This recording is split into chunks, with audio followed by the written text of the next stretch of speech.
बिस्मिल्लाहिर्रहमानिर्रहीम अस्सलामुअलैकुम रहमतुल्लाह। पाकिस्तान के अंदर जो सियासी और मुआशी सूरत हाल बन चुकी है और आपको ये सूरत हाल अब आइनी मैदान में, कानूनी मैदान में और सिफारती मैदान में भी नज़र आती है, जो बदतरीन सूरत हाल बन चुकी है। उसकी वजह से पाकिस्तान मुसलसल मुसलसल ज़वाल पजीर है और इसका दूर दूर तक हल नज़र नहीं आ रहा। इमरान खान के ख़िलाफ़ जो रजीम चेंज ऑपरेशन किया गया था, उसके नताइज आज पाकिस्तान को भुगतने पड़े हैं, पाकिस्तान की कौम को भुगतने पड़े हैं, 25 करोड़ लोगों को भुगतने पड़े हैं। और उसकी वजह से जो मसाइल पैदा हुए वो अब हल नहीं हो पा रहे, उनका सलूशन नहीं निकल रहा। और बहुत सी कोशिश की जा रही है। कुछ लोग तो कुछ लोगों को तो इस तरह के मसाइल सूट करते हैं, जिस तरह से नवाज शरीफ है या आसिफ अली जरदारी है या मौलाना फजल रहमान है या शहबाज शरीफ है। ये जो पीडीएम के आगे पीछे दाएं बाएं घूमते फिरते नज़र आते आपको लोग। अब तो खैर पीडीएम का वजूद नहीं रहा, लेकिन फिर भी आपको जो इधर उधर दाएं बाएं घूमते फिरते दौड़े लगाते और बड़ी भाग दौड़ करते नज़र आते हैं, इन्हीं के पैदा करदा मसाइल हैं और ख़ुद ही ये हल पेश करते हैं। तो ये पहले मसाइल पैदा करते हैं, बाद में उनका हल और सलूशन पेश करते हैं और इक़्तिदार में आने का रास्ता बनाते हैं। लेकिन इनको अंदाज़ा नहीं कि इनके रास्ते तमाम के तमाम बंद हो चुके हैं। अब ये इक़्तिदार, ऐवान के इक़्तिदार में आना इनका ख्वाब है, वो ख्वाब भी इनका चकनाचूर हो गया है। और जो सही मानों में कोशिश की जा रही है वो पाकिस्तान के सिपह सलार army chief general Asim Munir की जानिब से कोशिश की जा रही है कि पाकिस्तान के अंदर सही मानों में, हकीकी अंदाज से और एक मुस्तकिल बुनियादों पर पाकिस्तान के मसाइल का हल निकाला जाए, सलूशन निकाला जाए और पाकिस्तान को बहरानों से निकाला जाए।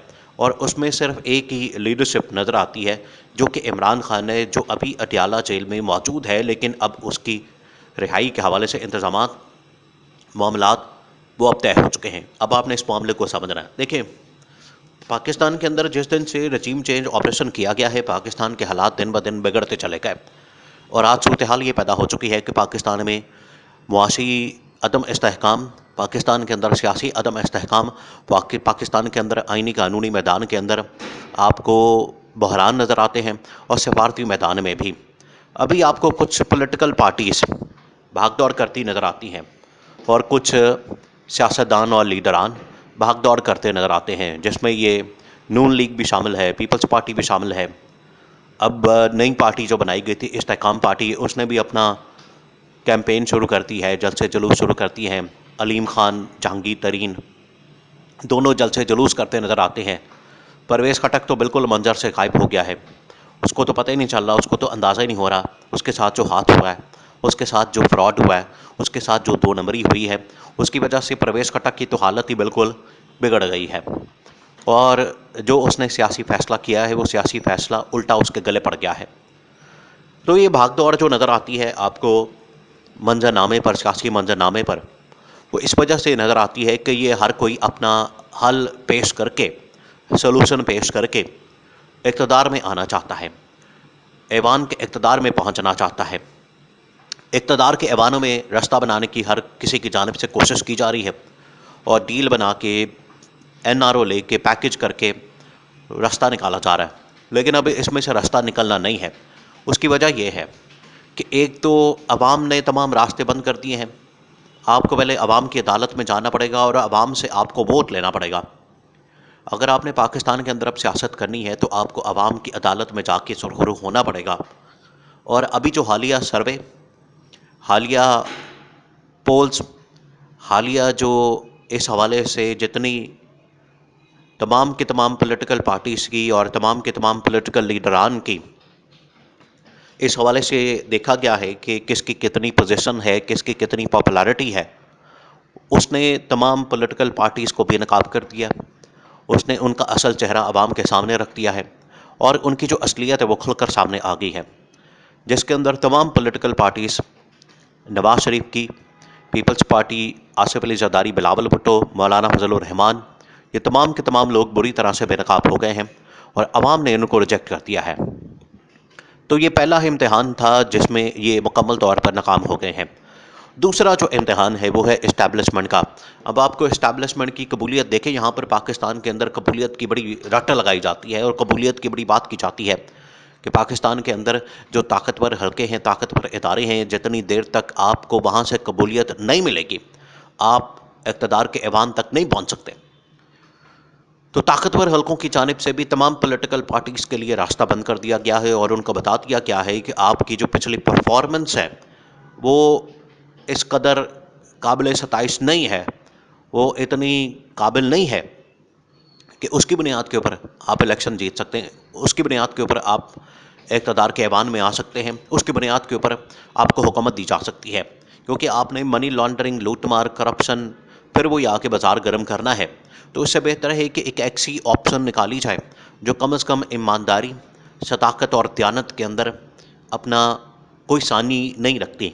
वो सिर्फ़ और सिर्फ एक शख्सियत और एक जमात है जिसका नाम इमरान खान और PTI है।